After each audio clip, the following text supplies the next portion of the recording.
approve resolution 21-142. All in favor, roll call vote. Ms. Stroud? Aye. Mr. Brown? Aye. Mr. Kane? Aye. Mr. Conway? Aye. Next, we have the Pledge of Allegiance followed by the invocation. If we can have a volunteer for the invocation as well.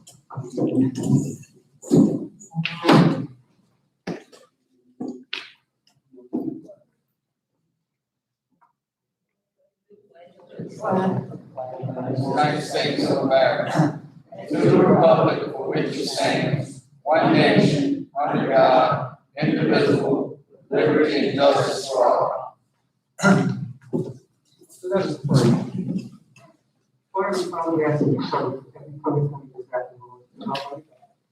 And realize your word, Lord Jesus, as we go forward. Your word is so precious, Lord Jesus, Almighty God. But your word by itself without the Spirit, Lord Jesus, is what makes the word what it really is.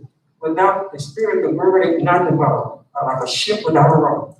We ask, Lord Jesus, that your Spirit go forth in every mind and every heart be touched, Lord Jesus, Almighty God. And we can get the Spirit of God that let love go instead of hate, Lord Jesus, Almighty God. We got unity go instead of division.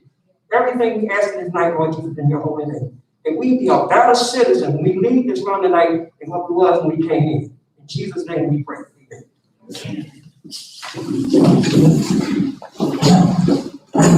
Next, we have the approval of the agenda with one added agenda item, which will be economic development and other matters. I move we approve the agenda as amended.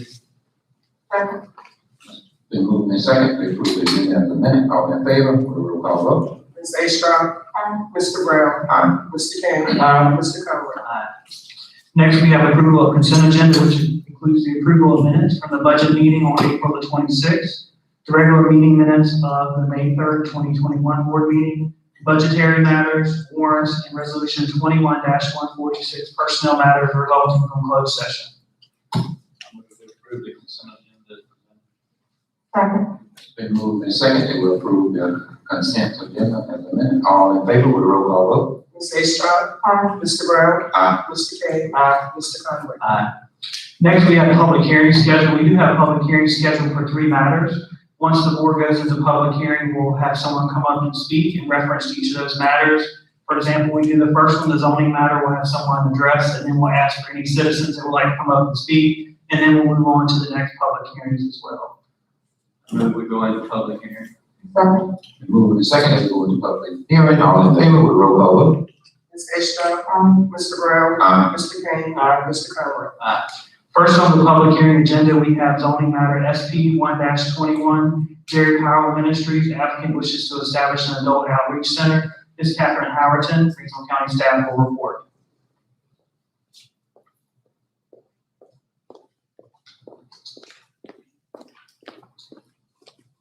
Good evening. Good evening.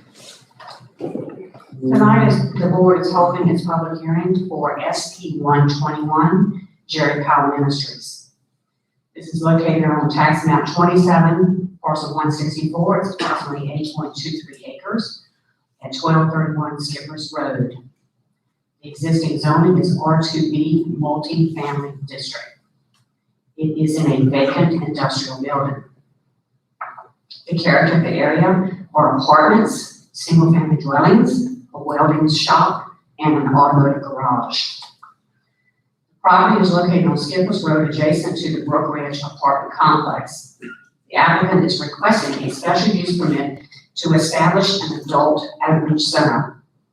An adult outreach center is defined as a business that is either publicly owned or privately owned that provides services and programs to adults, which may include, but are not limited to, literacy training, comprehensive alcohol and substance abuse treatment, re-entry programs, temporary housing, education and life skill training, programs for mentally or physically impaired individuals, and such. The R2B multifamily district is located at rental apartments and other dwelling types preferring higher densities. It is anticipated that areas developed at this density will require additional public, semi-public, and private uses to support and enhance the neighborhood. This also promotes the establishment within the county of a variety of higher density housing styles designed primarily for rental at affordable prices. Article 4, Table 4.1, indicates that an adult outreach center is a use that is allowed within the R2B zoning district with the issuance of a special use permit. In granting any such special use permits, the Board of Supervisors may impose any such conditions as will assure that it will conform to the requirements contained herein and will continue to do so, and may require a guarantee or bond to ensure that the conditions imposed are being and will continue to be complied with. A special use permit shall not be issued unless the Board of Supervisors shall find that the proposed use would not be detrimental to the community. The proposed use in its conformity with the comprehensive plan and policies. The comprehensive plan is a tool that is used by localities to provide guidance when making land use decisions. Land use in general encourages new development and complements surrounding uses. Development is appropriate in locations by encouraging more efficient site design and incorporation of proper buffers between different uses. Residential encourages the infill development of housing types and densities consistent with an existing neighborhood. To promote development in areas that are serviced by public water and sewer. To prevent the encroachment of conflicting land uses on existing viable neighborhoods. The Housing and Community Development continues to encourage the provision of decent, safe, and sanitary housing in a suitable living environment for all of the county's citizens. It also is the development in existing neighborhoods and encourages a diversity of housing types. Regarding the housing issues, it works with organizations to identify new programs and funding sources, particularly at the state level, which may be utilized to meet the housing needs of the disadvantaged. The land use plan also depicts general land use concepts for Greensville County. The purpose of this plan is to recommend the orderly development of the county. In most cases, differing land uses are kept separate from each other. Two types of residential districts are proposed in our land use plan. Low density, which is 1 to 5 units per acre, or medium density, which is up to 8 per acre. Medium density residential areas allow greater density and variation of housing types. Permitted uses generally include apartment buildings, complexes, townhouses, condominiums, room houses, or other forms of multi-family development. The area immediately surrounding this request consists of properties zoned M1 industrial, B2 business, and R2B multi-family residential, consisting of apartments, single-family dwellings, and other businesses. The subject property is located on the border of a residential area and a commercial hub on the urban service area map. Residential land uses within the urban service district are envisioned as including a full range of low to medium density residential dwellings. Special use permit for an adult outreach center, which are in concurrence with the goals and objectives that are found in the Greensville County Comprehensive Plan. The Planning Commission recommends approval of this request with 15 conditions that you have in front of you.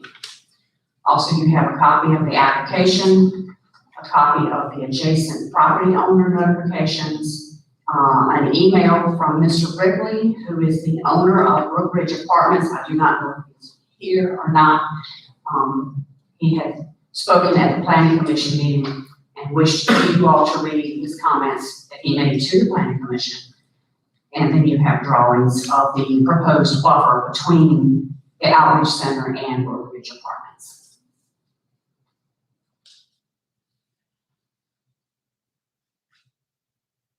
You all have any questions for Ms. Howerton? No. If there's anyone that would like to speak in regards to this zoning matter, if you'll please come forward and state your name as well as your address.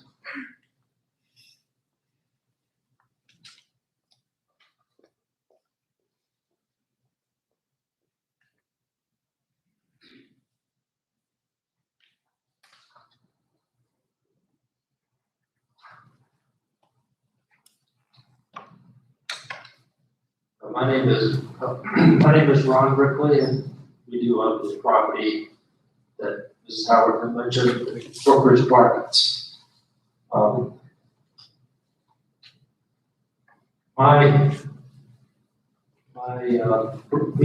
comments only are pretty brief. I appreciate the conditions that the planning commission recommended to you. But I would insist that I would like to ask that you add one more condition. And the condition is I'd like a buffer between this new use and this existing neighborhood for bridge apartments. And the buffer is simply a 6-foot fence, solid, vinyl, white, preferred, that would separate the two uses.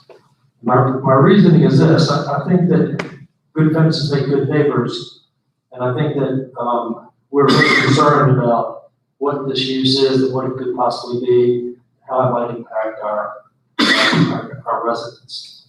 We built this property over 20 years ago. It's 124 families. There are probably 100 children in this neighborhood. It's an existing neighborhood. It's an established neighborhood. It's been there for 20 years.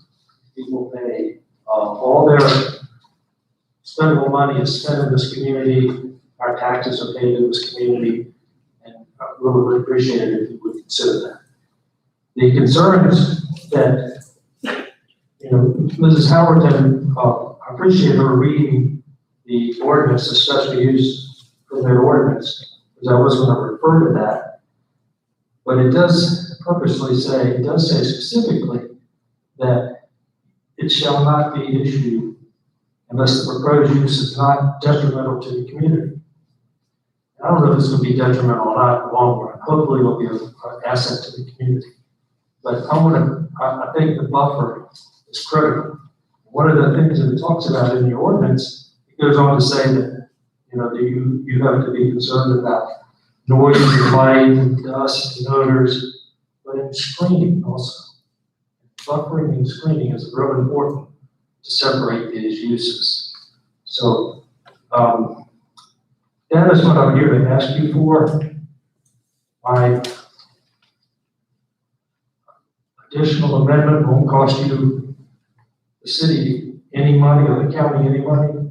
It's a condition for the applicant to come into the community and make it more compatible with our community. And that's why you're asking for it. So what I'm asking for is to help provide a buffer, a 6-foot-high solid vinyl fence to be constructed along the entire common property line of the Powell property and the adjacent North Ridge apartment community. If you would consider that, I'd greatly appreciate it. You have to give me a copy of this amendment if you would like, but it's real simple. Can I pass that over here?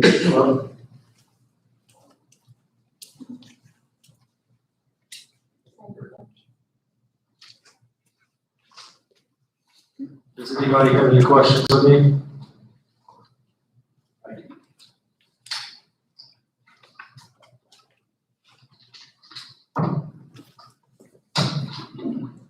Do we have anyone else that would like to speak in regards to the proposed zoning matter SP 1-21? If so, please come forward and state your name and address.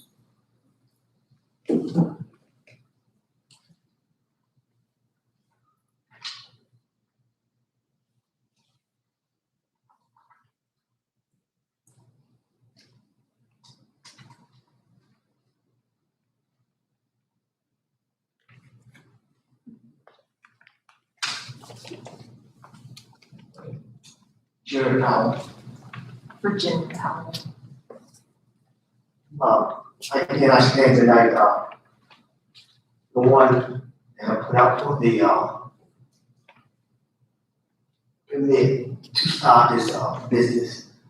Again, I stand to know that it would benefit this county, not only for the returning citizens, but the homeless, community fed. So, I've been since just 39 years, 40 years working in many kind of schools. And I deal with children, I know all the children at Brook Ridge, and they know me. And this outreach center is gonna be able to help this community and help the children also. Anyone we bring in is gonna be screened, you know what I'm saying, by code, by law, so it won't affect, Brook Ridge I'm talking. I mean, I deal with these, people, these, inmates for over 25 years. We're gonna screen the ones that we do here, and we're gonna have programs. It's for the help of people, not to harm the people. So I'm not bringing this in for nobody think to bring danger to this county, but you're gonna be blessed to this county. If you got love in your heart as a believer, as a Christian, it's to help people. And Jesus says, not the wealthy, the doctor get the sick. So I'm here to help the city poor, the homeless, returning citizens. That's what I'm called to do. I'm asking you to help me bring this vision forward. And I promise you, it will be that's what will make things safe. You know, and I have people backing me. There's ready to move forward. So then with this barrier, I mean, you know, I always believe that if you got a problem with something, you put your own barrier up there. I mean, own fence up there if you got a problem with the neighbor. But I can sit down and talk to this man, you know, something great, but and plus we got 8 acres of land back there. So we're gonna build a farm here with certain things, you know. But like I said, I know people in Brook Ridge, I've been doing them all my life pretty much. Stay there. And I also want to have a ministry there also. Church going on in the outreach center. So I want to invite the public also. So man, this is positive. This is not nothing that even the guys that have coming out, we scream, they are paid their time. Our job to help them be returning citizens, be real men. They respect people. Fathers to children, husbands to wives, taxpayers to them all. So he don't know what my heart is. I'm here to help. That's what I'm called to do. So I'm asking you as this committee tonight, help me to help somebody. You know, he helped his people out there on Brook Ridge. I'm helping somebody else. So we all can get together and help. And you pray for showing love in our hearts. And also, this could be a benefit for Brook Ridge. I'm sure, you know, people everywhere need help.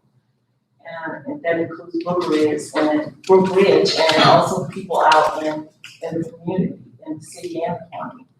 And also, we don't see any, we can't even imagine where it would be a lot of loud noises, or even any strange smells. I don't know where that could even possibly come from.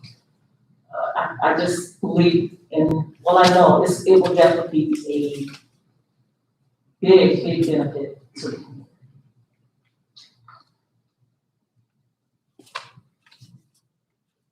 And that will be all. Like I said, if I don't know the gentleman's name, the owner of Brook Ridge, if he has an issue with, or he has concerns about the outreach center being there, then maybe he should put up a buffer or border to surround his property from ours. I think if it come down to the road, if we'll be fine, we'll work this out.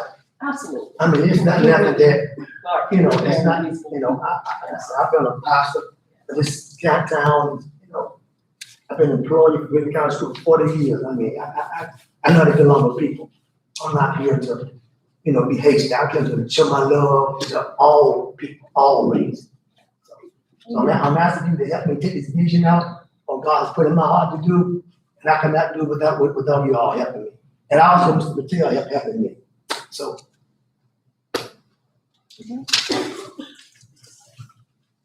Any questions? Thank you. Is there anyone else that would like to speak in regards to the zoning matter? Please come forward and state your name and address.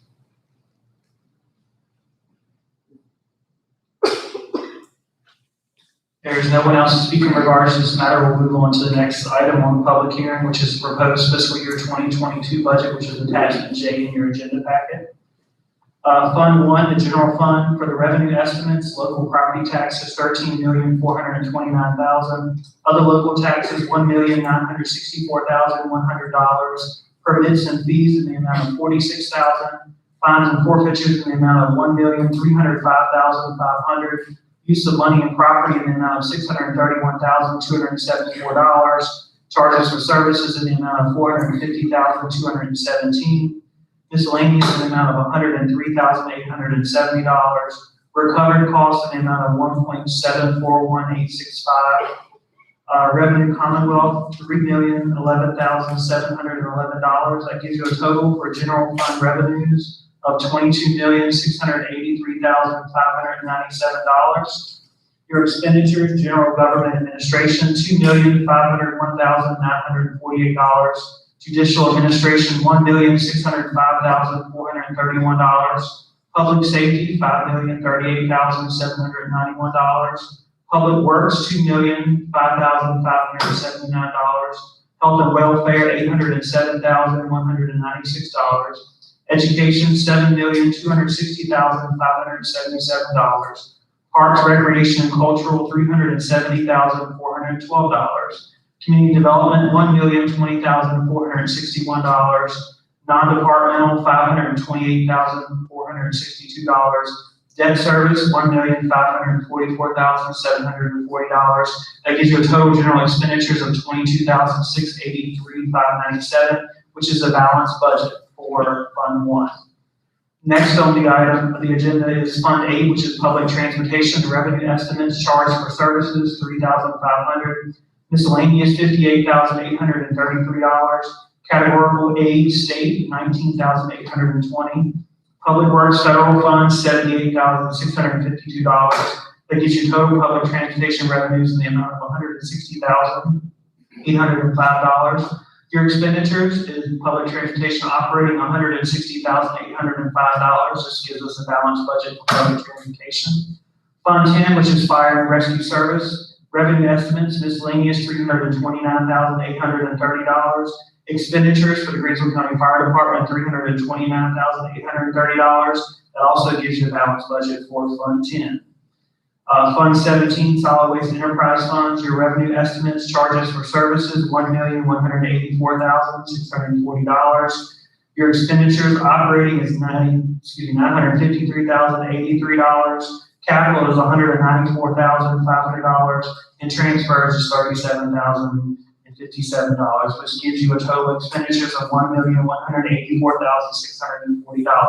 That is also a balanced budget for Fund 17. Fund 75, which is local improvement projects, local capital improvements. Your revenue estimates, capital improvement projects reimbursement, $185,681. Transfers in the amount of $526,365. Gives you a total capital project revenues of $712,046. Your expenditures for your local capital improvement projects are $712,046. That gives you a balanced budget for Fund 75, local capital improvements. For school funds, the total school revenues are estimated at $38,455,906. For expenditures, the total school expenditures is $38,455,906. If anyone would like to come up and speak in regards to a public hearing for budget, please come forward and state your name as well as your address.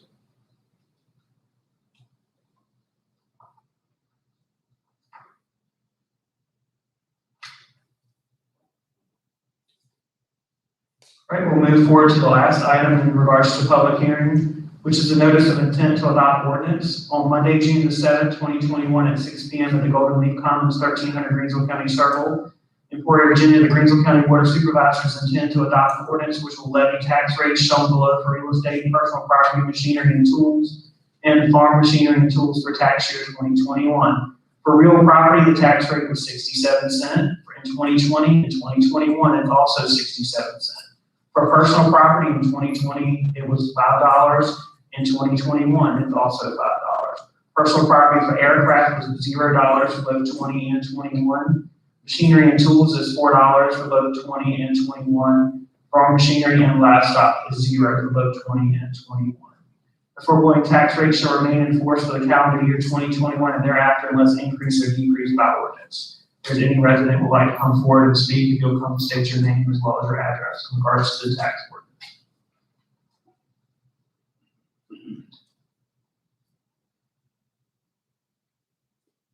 If there is no one, we'll need a motion to return to regular session. I move we return to regular session. Second. Been moved and seconded that we turn to regular session. All in favor with a roll call vote? Ms. Estrada? Mr. Brown? Mr. Kane? Mr. Conway? Aye. Next, we have actions resulting from public hearing. Item A, SB 1-21 Gerald Powell Ministries, which is attachment L in your agenda packet.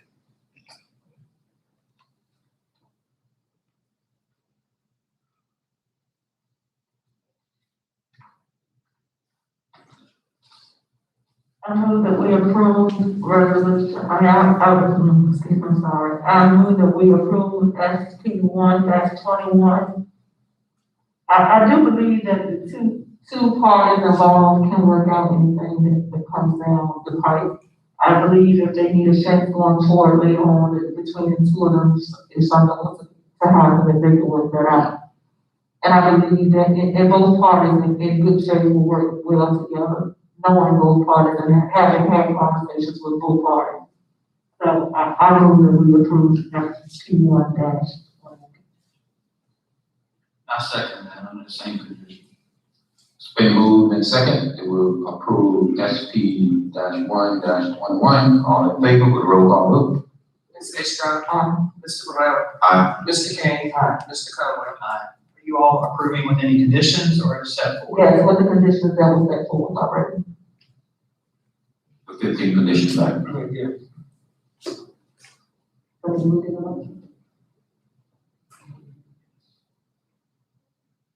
I'm gonna read this motion. I move that we approve SP 1-21 with all 15 recommendations.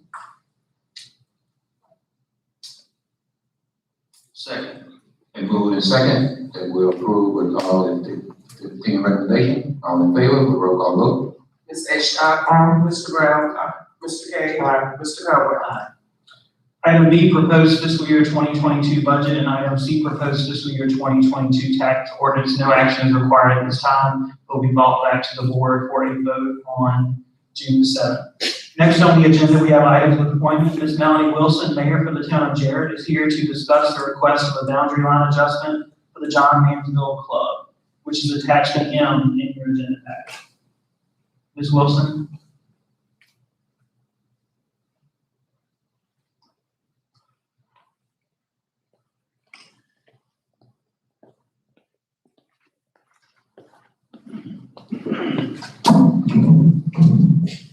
Good evening. Good evening. I know some of you I do not. I'm here before you tonight because I started this conversation with Greensville County regarding the annexation of the clubhouse and the 15.16 acres of land that actually belongs to the town of Jarrett. My understanding is that this board has considered and had this discussion as to whether or not they would allow a gentleman's annexation, which is allowed under the Code of Virginia under 15.2, 3106 through 3109. My understanding is that this board was actually willing to adjust the boundaries, but only to allot 1 acre of this property that belongs to the town of Jarrett, not Greensville County. My request for you today is to reconsider if that is actually what you were looking at. Is to only allow us to annex 1 acre of our own property into the town limits. It will not do anything to your tax base because localities do not pay taxes. You can look at it another way. If you owned property in Brunswick County, and you went to Brunswick County, and you asked for the same thing that the town of Jarrett is asking for, and they told you that you can only have a portion of your own property, you think about that. It's your property, and you want it to be within your county. That's the only thing we're asking for. We're not asking you to give us anything that belongs to you. We're just asking for us to be able to have it in our own locality. Then look at it even another way. Now, Greensville County leases our water and sewer treatment plants. The county is interested in us giving free of charge property that is valued at $2,103,600.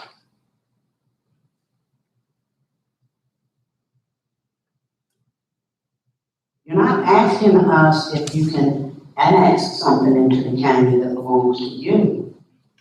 You're asking us to straight out give you over $2 million worth of property. But we can't even get you to agree to allow us to annex our own property.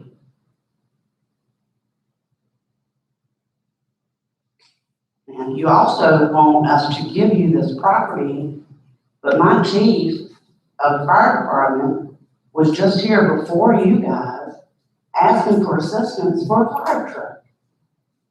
He was turned down.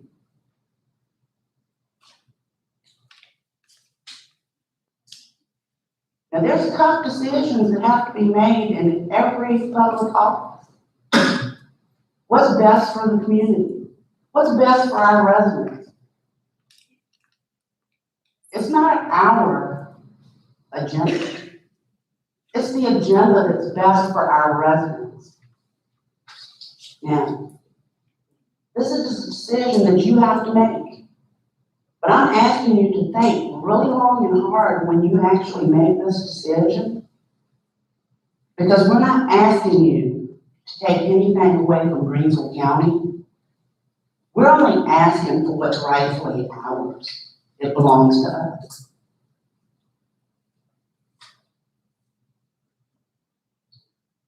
Is there anything that anybody would like to ask or? I'm just surprised because part of your statement, I don't know where you got that from. Only thing we asked for was additional information so that we could make a decision because we didn't know all of that details to that. So I don't think we have a problem with giving you exactly what you're asking that to do to the town of Jarrett. I don't know where all that came from. Thank you. You're welcome. Mr. Chairman, one matter of clarification. I think the mayor said 15, it's actually 5. 5. Yes, sir. No, I said 5. I said Code of Virginia, 15.2. Yes, it's 5.16 acres. Yes, sir. Anything else? Yeah, I move that we list, move that into their boundary line, that's how it's going. That is actually, do you all want to do it now, or we want to wait? It's actually item C under other matters. You make the motion. I second the motion. It's been moved and second. It's been moved and second that we approve resolution 21-144. All in favor, roll call vote. Ms. Estrada? Mr. Brown? Aye. Mr. King? Mr. Miller? Aye. Thank you. Next item on the agenda, we have citizens' comments. Mr. Slade. As usual, I'll read the protocol. Each speaker will be given 3 minutes to address the board. The time limit will be enforced.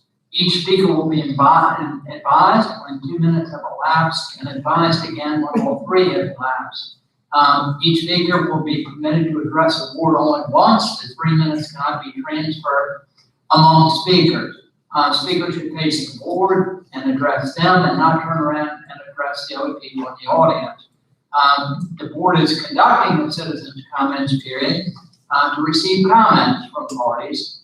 As a result, neither the board of supervisors nor the staff will respond to questions during the citizens' comments or public hearing and will not engage in dialogue with speakers. The board asks that everyone present and speaking be respectful of others who are here this evening.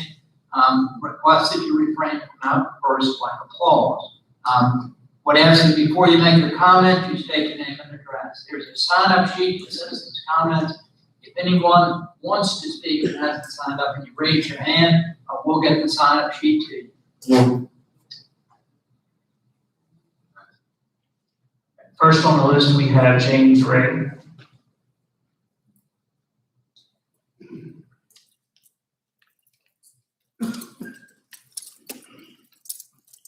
Good evening. James Ray, 1137 Allen Road, Jarrett, Virginia. It's come up several times about the fire truck that Jarrett Fire Department wants or needs.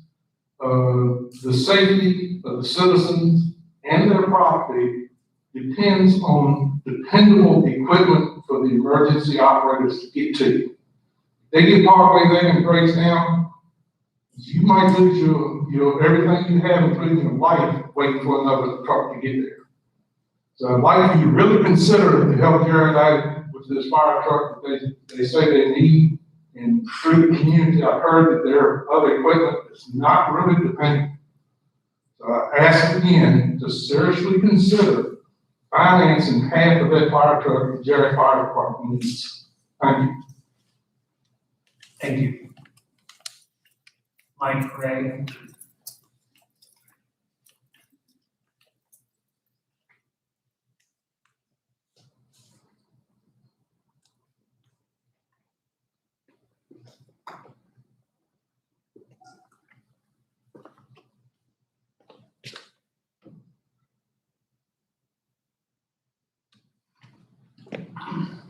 Mike Gray, 583 Scotland Drive.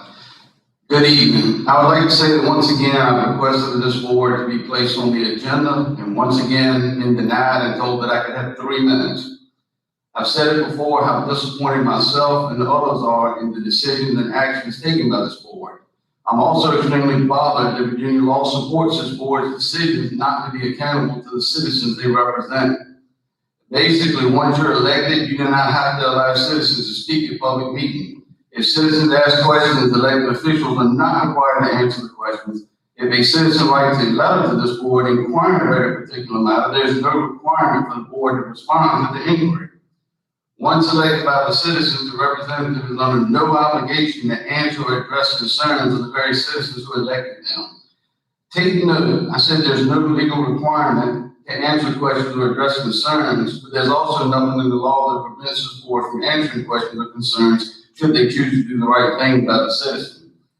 This board chooses not to answer or respond to questions or inquiries. They choose to use ridiculous law in their favor and hide behind their attorney. Shame on you once again. I'm going to keep pressing forward and looking for answers that I've asked. I want answers about the poor governing decisions, the hostile work environment that your incompetence has created, your appearance of nepotism that is yet to be answered, and your mishandling of taxpayers' money that will eventually create a void that will only be solved by a large tax increase like our neighbors to the west are experiencing. I've used about half of my allotted time thus far, so I'm going to get to the point. I don't want to be escorted out of the building again. So I live in Jarrett, and I live in the Jarrett Fire Department run district, and I own another home within the same district. I think it's unacceptable for this board to have treated the Sussex County Emergency Services Coordinator with rudeness and arrogance. Then only to vote against supporting the purpose of the fire engine that is so badly needed in Jarrett. Your poor decision has put my property and life at risk along with many other Greenville County taxpayers that reside in the Jarrett Run District. How do you think the decision made makes the citizen feel? How do you think the volunteer firefighters feel? Their selfless service deserves more than a casual no vote without any discussion. Selfless service means that you put the welfare of others, especially your citizens, above your own needs. Maybe this board needs to exercise a little more selfless service. I'm requesting now that Mr. Tony Conwell find a way to move and fund half of the Jarrett Volunteer Fire Department engine, and I'd like to hear this board discuss it before the budget gets finalized. I want to know what you think is good about it, what's not good about it. Why wouldn't it benefit the citizens of Greenville County? Also consider the county has multi-million-dollar investments, a water treatment plant, and a water reservoir that lies within the Jarrett Fire District. I wouldn't want to see anything bad happen to that. Thanks for giving me 3 minutes tonight. Thank you. Bobby, Ray.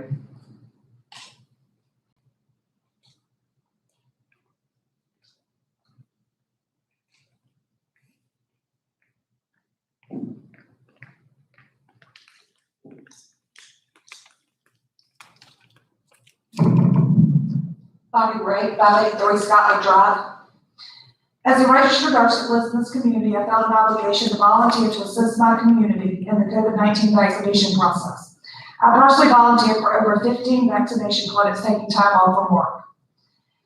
It amazes me to see the turnout of volunteers willing to assist the vaccination process. Volunteers include physicians, nurses, EMS personnel, pharmacists, even Carolyn White, an EMT, and Otto Washington, a pharmacist, came to this building and volunteered their time to assist our community, and they don't live here. Many non-medical volunteers also assisted in patient administration. That's where we needed the most help. They help direct people, run the call center, reassure people, get people out of vehicles, wheelchair assistance, clean and sanitize, different things. What an amazing job done by so many people in our community. Many of these volunteers, like myself, took paid time for work to come here and help your community. I also am thankful for the elected officials for the city of Emporia that came to this building and visited this building to see how things were going and also volunteered their time to assist us. I am extremely disappointed as a taxpayer of Greensville County that not one board member here volunteered their time to assist. We saw 2 board members show up. One showed up several times in the very beginning with a handwritten list that we have a copy of with his family and his friends' names on so that they could be pushed ahead of the lines to be vaccinated. Oftentimes interrupting the lines and asking me personally to stop and help them get scheduled. Another came and visited once as a patient to get a vaccine, and the second time to show a senator around and tell him how it worked. Us vaccinators, we chuckled when you said that because you've never been through there for one time before. I am extremely disappointed in that. You were also invited last meeting to please come by and tell the volunteers thank you. Not one of you came. 1 minute. I'm going to move forward in this conversation, and I'm also going to talk to the nurse about ADA. You take advice from your county attorney. 3 times, 3 meetings recorded. My husband has said to Mr. Kane and to this board, I cannot hear you. My husband is a 30-year combat vet with a service-connected hearing disability. Title II requires that you be able to participate in your meetings and hear you. Keep that in mind. We will be pursuing more action. Thank you. Thank you. Stephen King.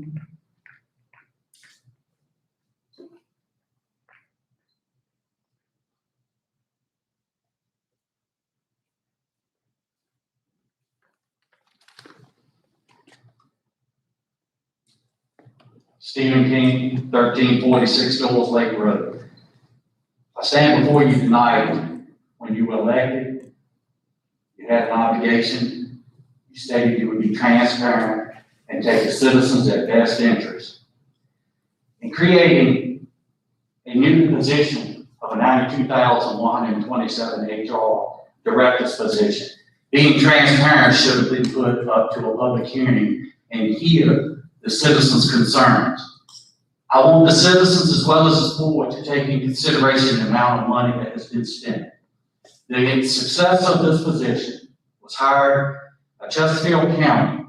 County population is 316,236. Known employees, 4,000 plus approximately. HR manager from August of 19 to May of 20, approximately 8 months. A salary of $85,388. He chose to take a $10,499 pay cut to go to Northampton County, North Carolina. County population 19,053. Number of county employees approximately 289. HR director from June 2020 to May of 2021, approximately 11 months. Salary, at the time of offer of letter that was issued by Greensville County on the 17th day of February, his salary was $74,889.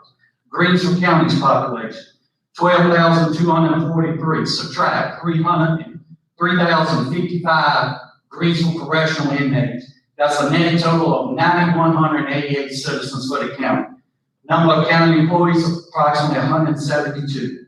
Created HR position, interviewed on 2/11/21, letter of offer on 2/17/21. At the time, the salary was $92,127 for 1 month. 6/1/21 to 6/30. After July 1, it goes to $96,000. Therefore, I hereby reiterate the concerns of most Greensville County citizens that you revoke the offer of employment for the newly created HR position for the following reasons. During these times, an HR position is not what we need. We need to focus on laying a sustainable industry and bring good jobs with revenue to Greensville County. The board did not act in the best interest of the citizens, yet acted in the best interest of individuals' wants. Lack of successive length of employment record that the board cared to ignore. Absurd amount of salary offered by a county this size, which is well higher than all larger counties. Thank you.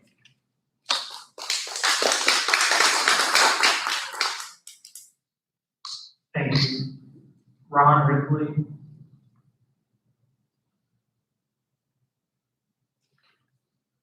Fred Maldonado.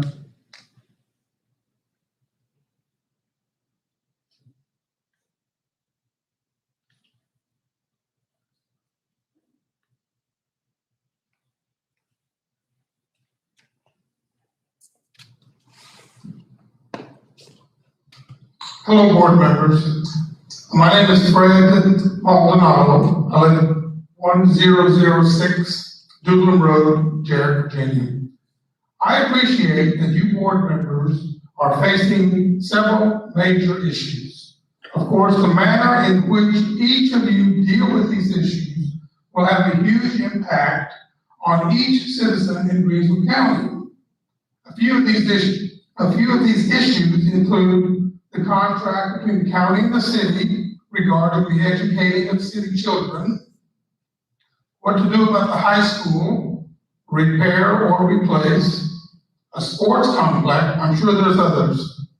It is my understanding that each board member receives from the county staff prepared status reports on major projects being considered. I understand that portions of these status reports may well be confidential and not yet releasable to the public.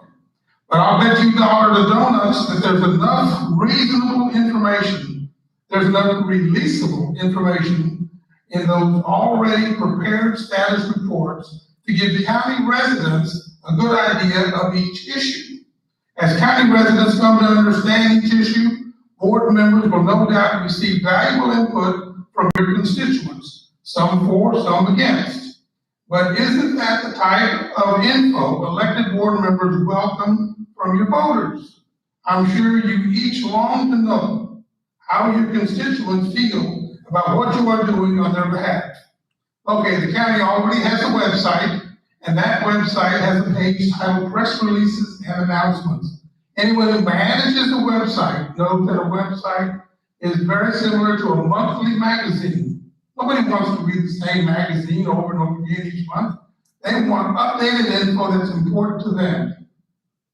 Why pay for a website that is not well maintained? A poorly maintained website speaks poorly from the person in charge of managing it, and the site is a waste of county taxpayer money. So here's my suggestion.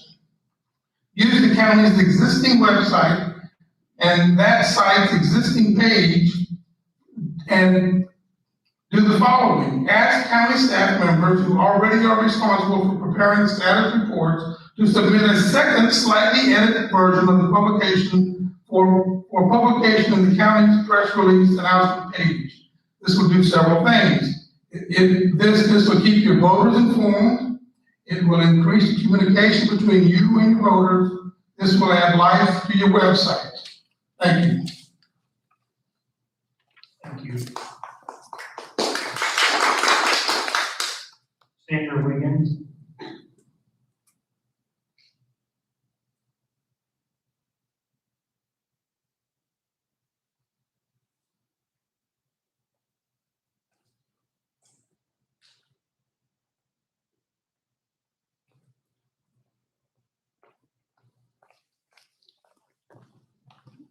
Good afternoon. My name is Sandra Wiggins. I reside at 135 Sliggles Lake Road. Thank you for this honor to speak. So much has been said about the hiring of the new Human Resources Director and the constant conversations that surround his individual's acceptance of the job, which is really bad. The outlandish statements made in reference to the current board's handling of the county administrator, which were proper and above. This has caused me to do some research on my own. Throughout the years, I learned that the prior previous boards have hired family members, and not once has there been an issue, nor was it even questioned to anyone who continued to assemble these board meetings today. These same individuals that are family members of the county in current positions and were hired in most instances with only a high school diploma, thus not being qualified. Currently now, these are close members conducting the evaluations of other family members and working in the same departments, and nothing has been said. The past county administrator worked for the county for many years with a degree. The county hired this individual when they knew she wasn't qualified for the position, and nobody questioned that. The previous board even hired a consulting firm to assist in finding a new county administrator, knowing the entire time that they were going to put the immediate past county administrator in that position, wasting county money. After the immediate past county administrator was hired, a paid high salary of well over $100,000 per year, the prior county administrator was kept on as a consultant and was also receiving an income close to $100,000 per year. They came under the board, past board of supervisors. The nephew of the current interim county administrator was employed as the IT assistant and the IT director that was hired and is married to the director of the acting county administrator, not to mention that he has a brother working in the maintenance department. Most disturbing that I learned also that the county's webpage is owned by the past prior county administrator's son, who has access to county email and other proprietary information, which brings a question into a number of confidentiality concerns. Yet most citizens during that time came forth to question. Now that the current board of Harris wants to hire a candidate who exceeds the qualifications, has the background and the experience, and now it's a big issue. I think some of you need to rethink your positions and posture, because clearly the prior boards hired whoever they wanted, qualified or not, family or not, nothing was ever said. Okay, I thank you.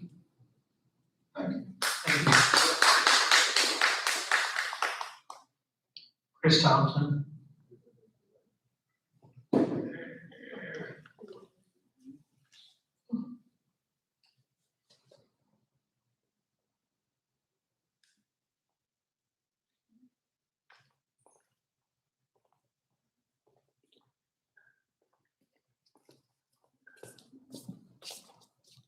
Chris Thompson, 5430 Purdy Road.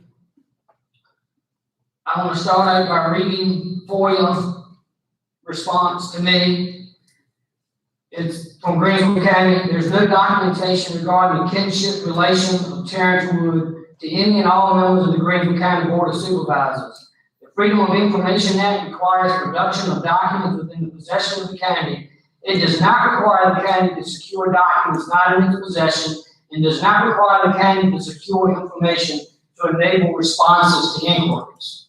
Okay? But you have a policy, a nepotism policy. It says family members cannot serve in the direct chain of command. That policy, as of tonight, is still in. Okay? And if the past boards were involved in nepotism, shame on them too. This is about right now. Okay? I can't affect what was in the past, but here's my question. My question is Terrence Wood Mr. Kane's nephew? And if he is his nephew, how can that relationship start on June the 1st when you have a nepotism policy that says it cannot?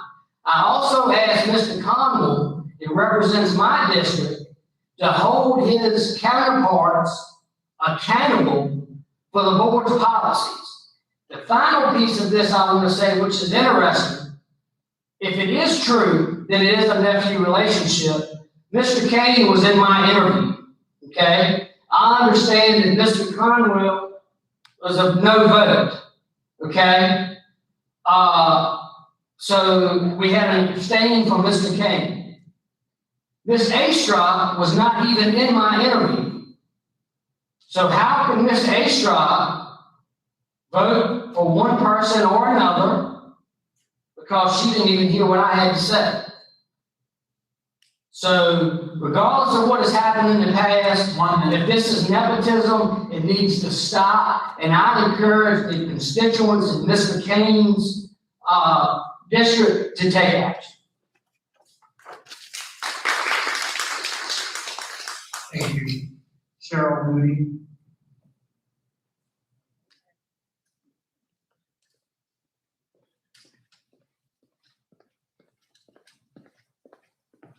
Good evening.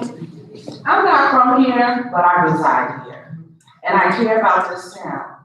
And it seems to be, when you look at it from the outside, there's a lot of anger here. And I know you need to be transparent, and that is a good look. And I hope you guys are all doing as such. But we need to come together as a town. And I don't understand, I've been here for a meeting prior, and I came to this meeting and we're still discussing this man who's going to potentially be hired or get hired and the salary. I looked on the website and Emporia was like the 5th worst town in Virginia. I would think if this man is getting a decent salary, that would mean later on in life, maybe we all can start getting decent salaries. I don't understand what the big deal is, but if you do have to cut his salary, maybe you can invest in us having some civics lessons. Y'all have a great evening. Thank you. There are no old business at this time. Other matters, item. Before we go on, I would like to say something. Because I studied month after month after month. And I've listened to what everyone has to say, even though I didn't look at you, I still heard what you said. Well, tonight is the night that I will tell you how I feel. And I'll tell you what I witnessed as a county resident and how I've been treated since January 1, 2021.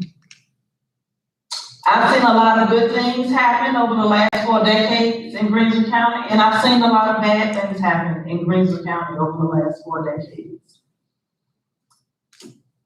When I decided to run for office, I decided to run because I wanted to see a change in my community. I wanted to see us all work together as one collegial unit. I wanted us to actually treat each other with dignity and the respect that each and every person, no matter who you are, deserves, which is a basic right. I knew this job would come with many challenges, and there are times that I won't make everybody happy. But it's my goal then, and it still remains my goal, to make this community a place where all, and let me repeat, all people could grow and thrive. Immediately after election, I went to my predecessor and I said to him, even though you're no longer in this role as supervisor, I still feel like we need to work together for the advancement of the county and for a common purpose and a common goal. And the response that I got from him was, "You wanted it, you got it, so do it." This made things very clear to me, and the reception that I received wasn't too different. I was even told by the same prior board member that there are so many other people that could have been fired, but why was that one fired? Now, moving on, I initially asked when I was to be sworn in, and then I looked at the Code of Virginia to see what the code said about swearing in, being that they send you all this information when you take office. And according to the code said that I was supposed to be sworn in before January 1. The response that I got was, swearing in will be done at the first meeting, like it has always been done. When campaigning, I ran on the slogan of Vote for Change. I plan to keep that commitment to everyone that voted for me.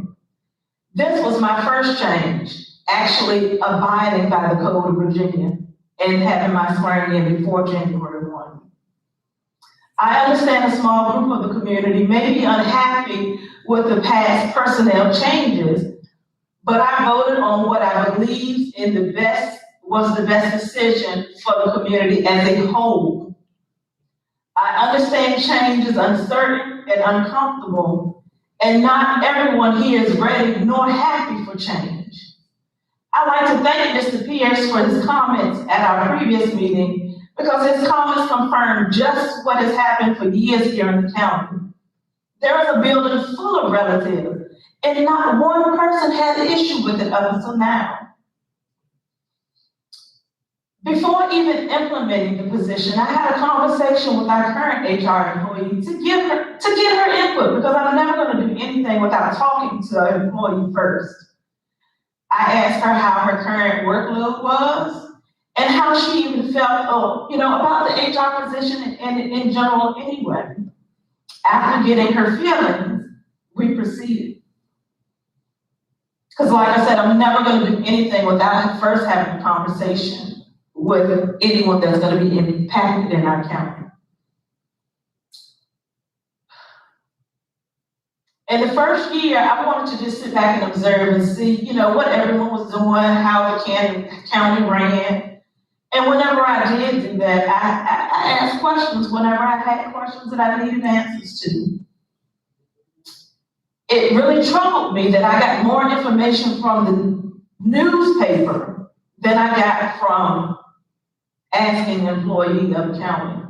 When I asked about certain positions, I was even told one position was just a floater, and that they just helped out where needed. We cannot continue to be comfortable and complacent, and that's just how it's been. We are so much better than that. Where were your concerns when this county hired a search firm at the tune of almost $3,000 only to promote within? Where was your concern after being told that the best candidate was here and we've hired this candidate only to say that we needed a consultant to help the candidate to another tune of $100,000 a year? We had $100,000 just to throw out the window. Was that fine? I, as well as everyone else, has seen and heard the saying by Albert Einstein. The definition of insanity is doing the same thing over and over again, but expecting different results. Back a few months ago, this board, along with our planning department, invited the public to multiple planning meetings and sessions so that we could dialogue and come up with a 5-year plan for the county. This was a time that residents could come in, say how they felt, talk about where we were now as a county, as well as where we wanted to see change in the county. And we all sit down and talk about it. I can count on one hand how many people who were so concerned now came to this meeting. What your concerns really have shown me is that you really do not care about this community as long as it stays unchanged. As a county official, I get complaint calls, and it's my duty to follow up on these calls. In following up on the call, I've been accused of trying to get people fired. What I see is people want me to be accountable, but they choose not to be accountable for themselves. I've even been accused of not giving teachers the pay they deserve, while in fact being the wife as well as a mother of an educator, I know your fight better than you know your own. It's not this board who even sets your salary. This board has voted each year to give the school exactly what it's asked for, and even made a vow to set extra money not used aside to fund school construction. This board has advanced in getting what is the beginning of having the entire county broadband access. But nobody wants to talk about that. This board has procured money through solar. Well, hey, nobody even wants to talk about that. There are even new businesses that have come to the county, but hey, let's not talk about that either. In order for Greensville County to grow and develop and offer more opportunities for our citizens, we have to make changes. Why are companies around not coming to this area? Let's be 100% honest. Some companies, and I'm not going to say all companies, because like I said, we have brought new companies here since I've been here. But I'm sure half of you don't know that. They feel like we don't have the skill sets to employ the people that they're going to need to work in these companies. This must change. We may be a small town, but we should and can have just as much as the big cities. Look at our locality access. We're at the major highways, we have air, we have rail, and we're in a prime location. This is what I'm working towards: technology advancement, educational improvements for both young and old, nutrition awareness, infrastructure, and so much more. Why should we have to travel outside our community lines for better schools, job advancement, and entertainment? We have everything right here. We just need to make the right adjustments to get our economy on an upward movement. If you haven't figured out by now, I'm not just about talking about doing things. I want to show you with real results. I need your help as well. You got me here to this office. Now come stand with me. I begged people for my entire first year to come to meetings so you know what's going on around you. And it's sad that it took something as negative as this to get you even in the room. Together we can make Greensville County a better place for us all. I've told you my plan, and I know it's not going to happen overnight. It's going to take a lot of work from you and from me. With that being said, stand up. We need Greensville County. Let's work together to see true results. Thank you.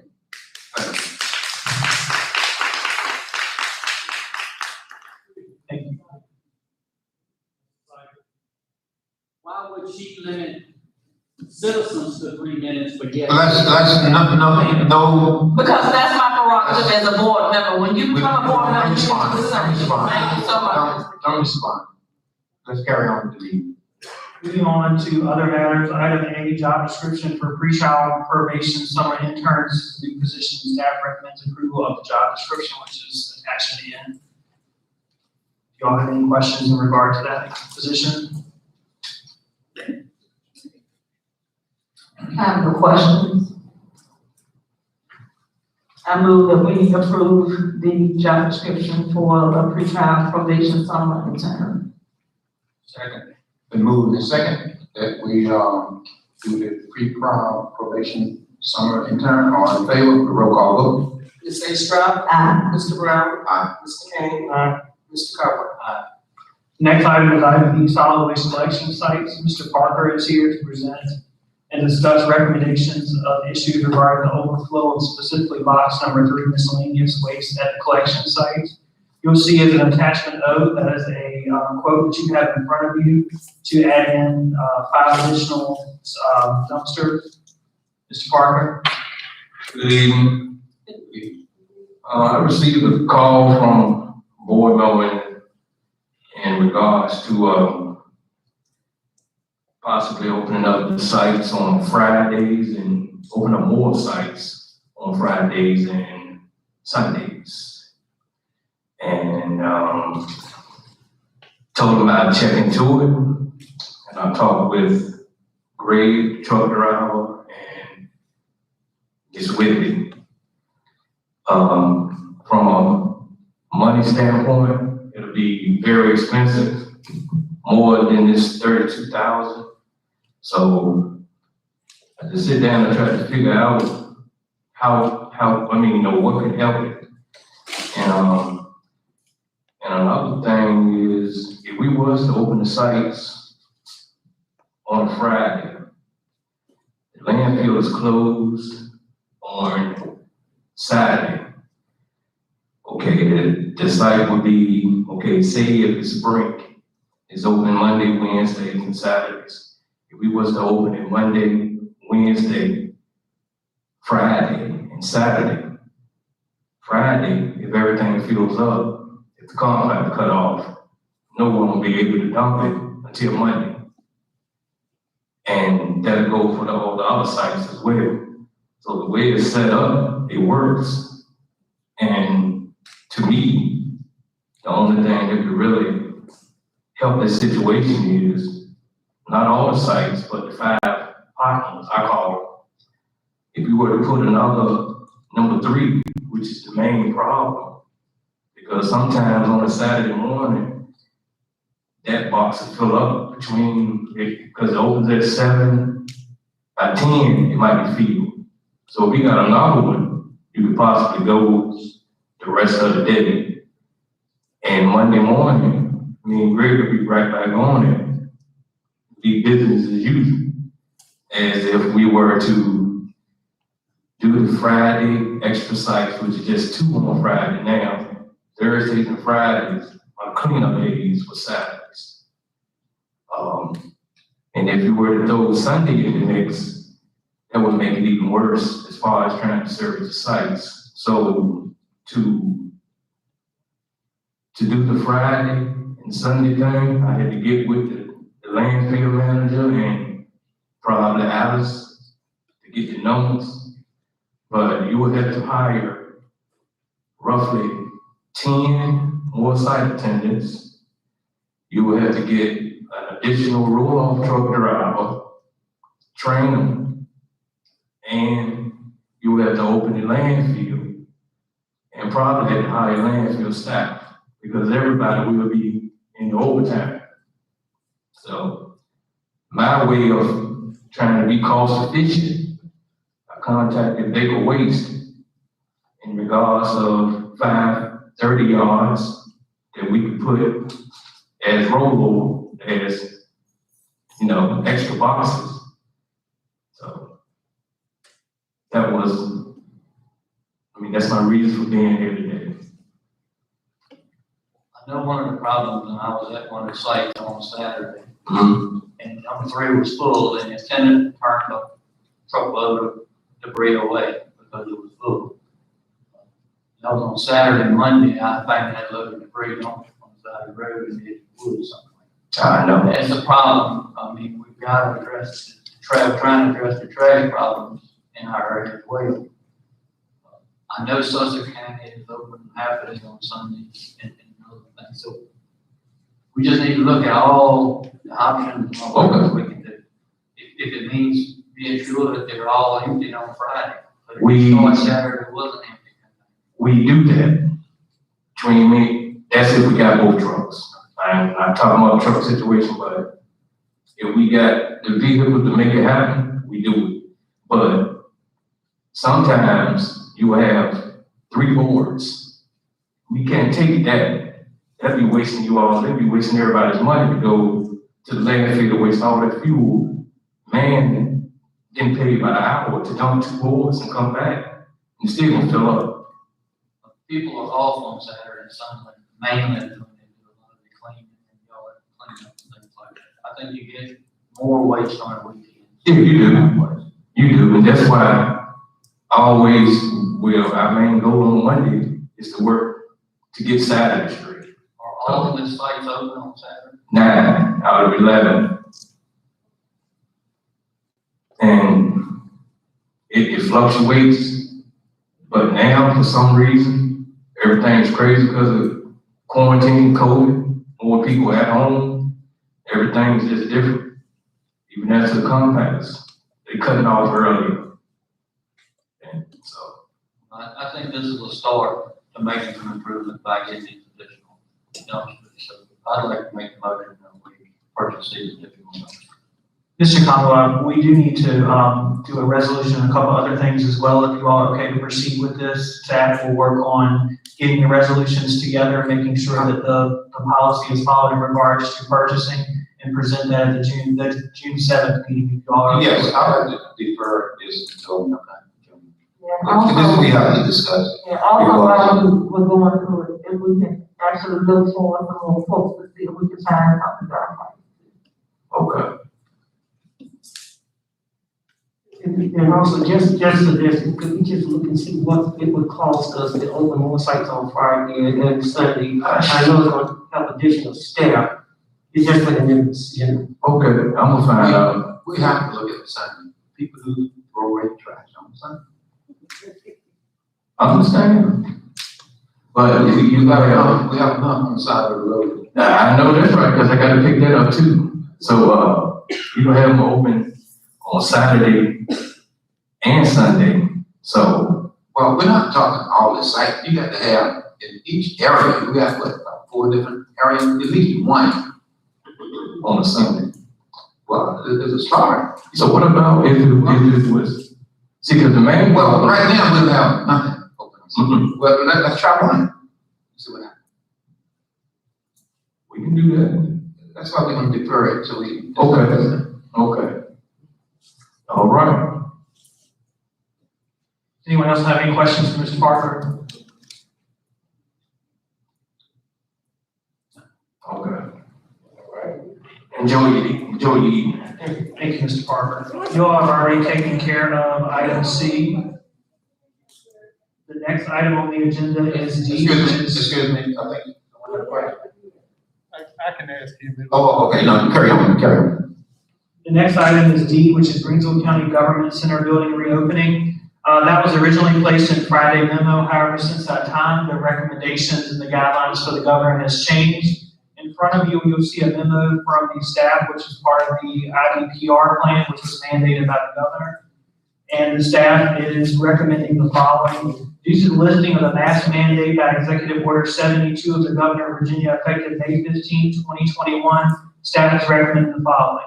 Effective immediately in accordance with the governor's order, all mask mandates for staff and visitors who are fully vaccinated be lifted, with the exception of public transit drivers and riders. Number 2, in accordance with the governor's order, those who are unvaccinated or not fully vaccinated are strongly encouraged to wear masks in all settings. Effective Friday, May the 28th, 2021, in accordance with Executive Order 79, all distancing and capacity restrictions from Executive Order 72 will terminate. Number 2, the county's infectious disease COVID-19 preparedness and response plan adopted by the board on September 3rd, 2021 will terminate. Followed by effective June 1st, the Greensville County Government Building will resume normal operating hours to the public Monday through Friday from 8:30 to 5 p.m. Staff requests your direction on these items. My first question was always gonna be this. What method are we gonna use to determine who is vaccinated and who's not vaccinated? Because everybody say trust, you know. So have we determined that? Ms. Whitby, Ms. Slater, Mr. Gibson, do you all have any input in regards to that?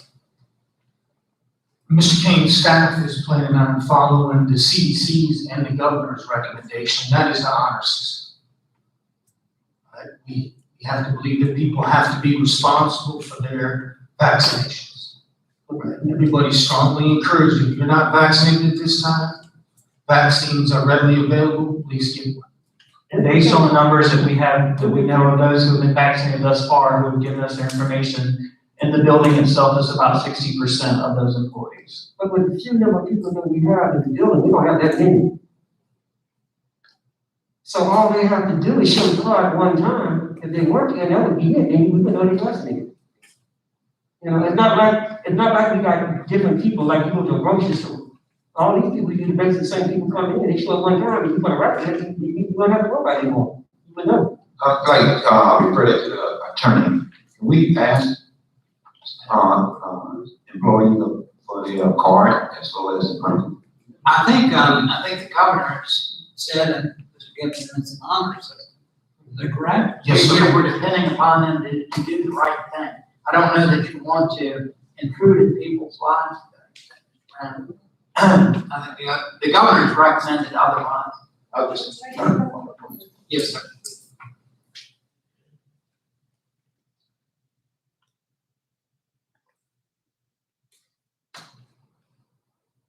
I have no problem supporting staff recommendation. Do you need a motion on this, Gary?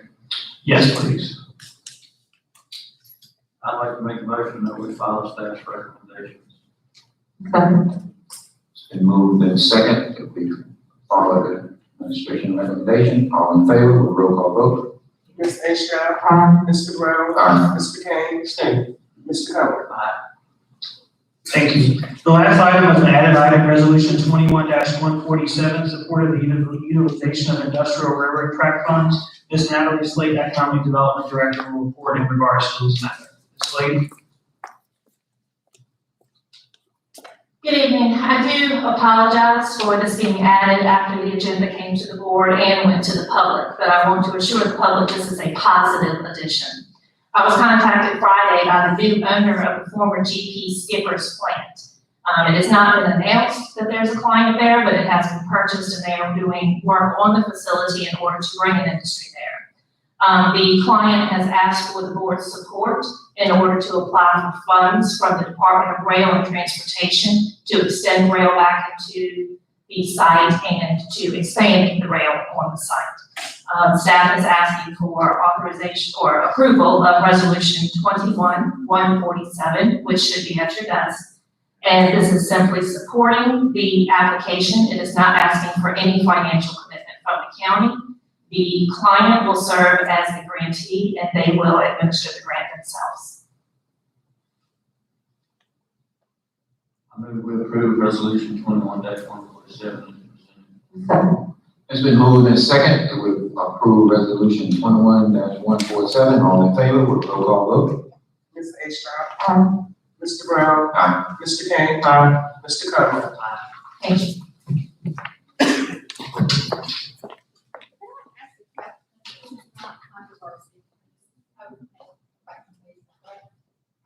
I think you may have taken care of this with your vote about the mask thing. But my request is if any of you continue to wear a mask, could you arrange it so that you can sit up there and you space out more, not have a mask on, because we're sitting right here. We cannot understand half of what you say when you have your mask on. So my request is somehow conduct the meeting without a mask, please. Thank you. Board members, do you all have anything else to add before you adjourn and move to water and sewer? I move we adjourn. Second. Been moved and second that we adjourn. All in favor, roll call vote. Ms. Astrap, Aye. Mr. Brown, Aye. Mr. Kane, Mr. Powell. Aye. I'd like to motion to go to further secretary, you want to sue it? So moved. Second. Roll call. Ms. Astrap, Aye. Mr. Brown, Aye. Mr. Kane, Mr. Powell. Aye. Motion for the approval of our agenda. I move we approve the agenda presented. Second. Roll call. Ms. Astrap, Aye. Mr. Brown, Aye. Mr. Kane, Mr. Powell. Aye. Can y'all hold it down, please? We still have a meeting. Approval of consent agenda. I move we approve the consent agenda as presented. Second.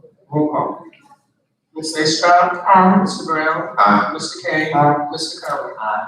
Public hearing, Jared Water Treatment Plant Expansion Project. I move we go into public hearing. Second. Roll call. Ms. Astrap, Aye. Mr. Brown, Aye. Mr. Kane, Mr. Powell. The Jared Water Treatment Plant provides potable water service and fire protection to approximately 1,800 customers. The plant is permitted by the Virginia Department of Health to process 2 million gallons per day. Due to inefficiencies that are characteristic in water treatment plants, the usable capacity is 1,700,000 gallons per day. The water treatment plant's average daily demand of 1,100,000 gallons per day, plus a 600,000 gallon per day commercial client allocation leaves no usable capacity in the Jarrett Water Treatment Plant for future growth. Greensville County is actively marketing the Mid-Atlantic Advanced Manufacturing Center and other industrial sites. Additional treatment capacity is required for the development of these sites for future residential growth in Greensville County. The Greensville County Water and Sewer Authority retained the services of B&B Consultants to prepare a preliminary engineering report to upgrade the water treatment plant in 2019. The PER recommended the construction of a new 6 million gallon per day treatment plant and distribution system upgrades at a cost of $21,058,859. The Water and Sewer Authority is investigating funding options for the water treatment plant expansion project.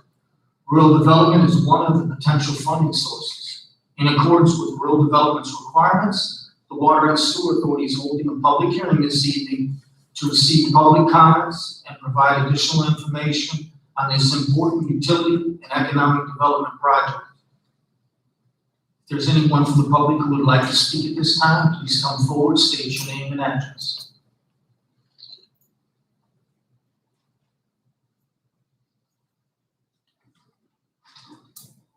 If not, I'd like to make a motion to go back to regular session. So moved. Second. Roll call. Ms. A. Scott. Aye. Mr. Brown. Aye. Mr. Kane. Mr. Conrad. Aye. Action regarding from the public hearing, there's no action, items is none, adjourned, motion. I move to adjourn. Second. Roll call. Ms. A. Scott. Aye. Mr. Brown. Aye. Mr. Kane. Mr.